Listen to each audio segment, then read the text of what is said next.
Kadem project సందర్శించారు. అనంతరం నేరుగా ఇక్కడ నుంచి ఎలంపల్లి ప్రాజెక్టు పోతున్న కనబడుతుంది.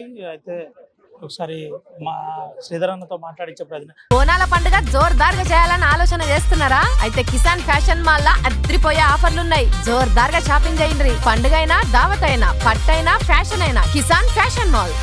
అన్న ఏం చెప్తారు?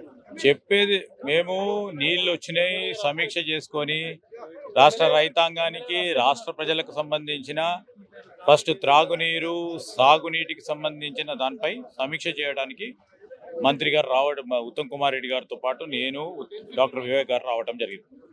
ఏంటి కడెం ప్రాజెక్ట్ కడెం ప్రాజెక్ట్ విషయంలో ఇరిగేషన్ మంత్రి గారు చెప్పారు, పూర్తి స్థాయిలో దానికి కావాల్సిన రిపేర్స్ కానీ మళ్ళా అవన్నిటి కూడా వెంటనే ఎమ్మెల్యే గారు ఇచ్చిన వినతి ప్రకారం ముందుకు తీసుకెళ్లడం జరుగుతుంది. రైట్ భవిష్ సార్ ఏం చెప్తారు సార్? మంత్రి గారు సార్ ఏం చెప్తారు? ఎల్నినో ప్రభావం తెలంగాణ రాష్ట్రంపై ఉంది. ఎల్నినో ప్రభావం తెలంగాణ మీద ఉంది, మొత్తం భారతదేశంలో ఉంది, ప్రపంచవ్యాప్తంగా ఉంది. దాని యొక్క ఇంపాక్ట్ తగ్గించడానికి ఏ చర్యలు తీసుకోవాలని తీసుకుంటాం. హిస్టారికల్ కడెం ప్రాజెక్టు ప్రస్తుత పరిస్థితి ఏంటి? రానున్న రోజుల్లో మీరు ఏం చేయబోతున్నారు? హిస్టారికల్ కడెం ప్రాజెక్ట్ ని కాపాడుకోవడానికి అన్ని విధాలుగా ఏమేం చేయాలనో కడెం ప్రాజెక్ట్ రెస్టోర్ చేయడానికి చేస్తాం.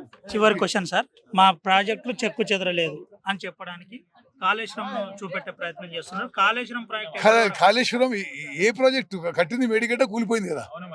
ఓకే, కాంగ్రెస్ హయాంలో కట్టిన ఎస్ఆర్ఎస్పి, కడెం, నాగార్జున సాగర్, శ్రీశైలం అన్ని మంచిగా ఉన్నాయి.